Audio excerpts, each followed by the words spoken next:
Selfie ले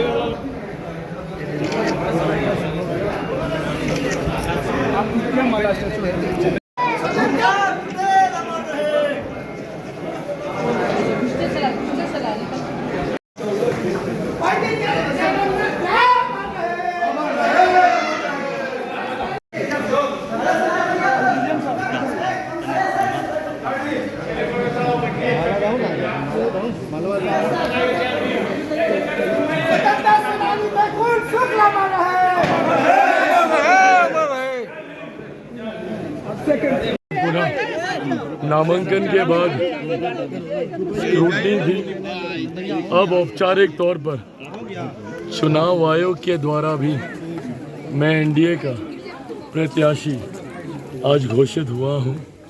scrutiny के बाद, पर्चा अप्रूव होने के बाद आज औपचारिक तौर पर प्रत्याशी के रूप में घोषणा हुई।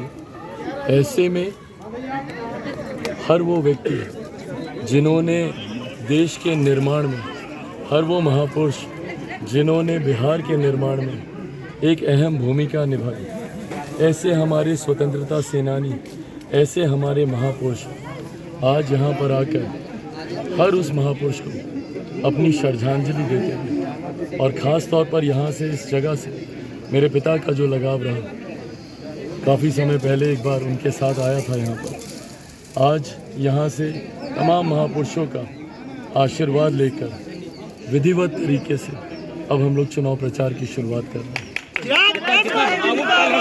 कितना भावुक पल है, अकेले आ रहे हैं, पहले पिताजी के साथ में आते थे। स्वाभाविक है।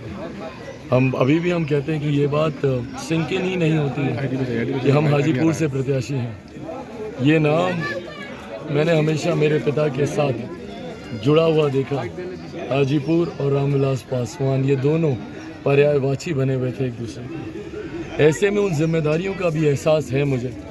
मेरे पिता ने एक बहुत बड़ी लकीर खींची है हाजीपुर में विकास के कार्यों को लेकर। उम्मीद ही नहीं, पूरा विश्वास मैं हाजीपुर की जनता को दिलाता हूँ। 4 जून को जब उनका आशीर्वाद मुझे मिलेगा, उसके बाद हर वो कार्य जो मेरे पिता ने अधूरे छोड़े हैं उनको पूरा करते हुए उसी गति से हाजीपुर विकास की राह पर आगे लेकर जाना। मैं चाहता हूँ हमारे भारत के सबसे विकसित लोकसभाओं में से लोकसभा हम लोग का हाजीपुर का हो। मैं चाहता हूँ जब विकसित देश का निर्माण हमारे प्रधानमंत्री जी ने करने का संकल्प लिया है 2047 तक, ऐसे में हाजीपुर लोकसभा वैशाली जिला सबसे नंबर 1 पर हो। सबसे विकसित लोकसभा की श्रेणी में, सबसे विकसित जिलों की श्रेणी में हमारा हाजीपुर वैशाली आए, इस उम्मीद के साथ आगे बढ़े। एक आखिरी सवाल, आरक्षण और संविधान की बात होने लगी है, किस रूप में देख रहे हैं इसको? ज्यादा उछाला जा रहा है इस मुद्दे पर अब चुनाव। देखिए, क्योंकि कोई और मुद्दा बचा नहीं है ना विपक्ष के पास। डराने की राजनीति राजद, कांग्रेस के लोग करते आए हैं। ये वही लोग हैं जो लाठी में तेल पिलाकर गुंडई दिखाने का काम करते थे। ये वही लोग हैं जिन्होंने 2015 का पूरा चुनाव लोगों को डराकर अपने पक्ष में मोड़ लिया। आरक्षण समाप्त हो जाएगा, आरक्षण समाप्त हो जाएगा। क्या हो गया 10 साल में?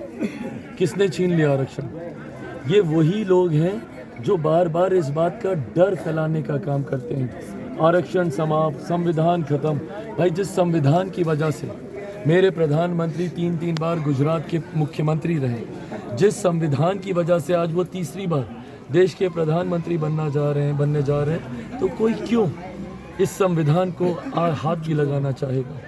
और ये डॉक्टर बाबा साहेब भीमराव अम्बेडकर जी का बनाया हुआ संविधान कोई ऐसी हल्की चीज़ नहीं है कि इस तरीके से कोई भी आए और वो उसको समाप्त कर दे।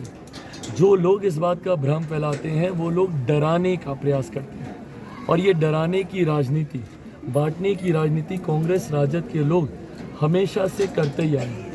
हकीकत है, डॉक्टर बाबा साहेब अम्बेडकर जी के बनाए हुए संविधान को ना कोई मिटा सकता है, ना आरक्षण को कोई मिटा सकता है। और ये बात तो मैं मेरे नेता, मेरे पिता हाजीपुर के पुत्र मेरे पिता आदरणीय रामविलास पासवान जी के संघर्षों की कसम खाकर इस बात को मैं कह सकता हूँ कि जब तक चिराग पासवान जिंदा है, ना संविधान को कोई खतरा है, ना आरक्षण को कोई खतरा है। और आज यही विश्वास मेरे प्रधानमंत्री जी ने दरभंगा की सभा में दिलाया। पर उसके बाद भी जो लोग इन बातों का भ्रम फैलाते हैं, ये वही लोग हैं जिन्होंने सन 75 में आपातकाल लगाकर सही मायनों में और अब सही मायनों में लोकतंत्र की हत्या करने का काम किया था।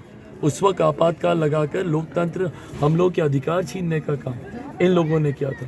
और जो लोग संविधान की बात करते हैं, किस तरीके का पाखंड रचते हैं ये लोग, क्या कर रहे हैं ये बाबा साहब की मूर्ति के साथ। बाबा साहब ने हमेशा इसी पाखंड के विरोध में, ये जात पात धर्म मज़हब में बांटे जाने के विरोध में उन्होंने हमेशा आवाज़ बुलंद की।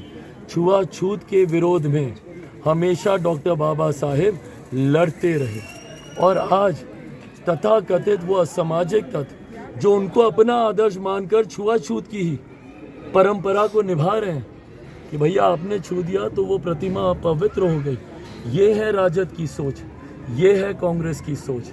जो लोग समाज को जात पात धर्म मज़हब में बांटने की सोच रखते हों, जो आज भी छूत अछूत की भावना रखते हों, ऐसे लोगों का बिहार और बिहारी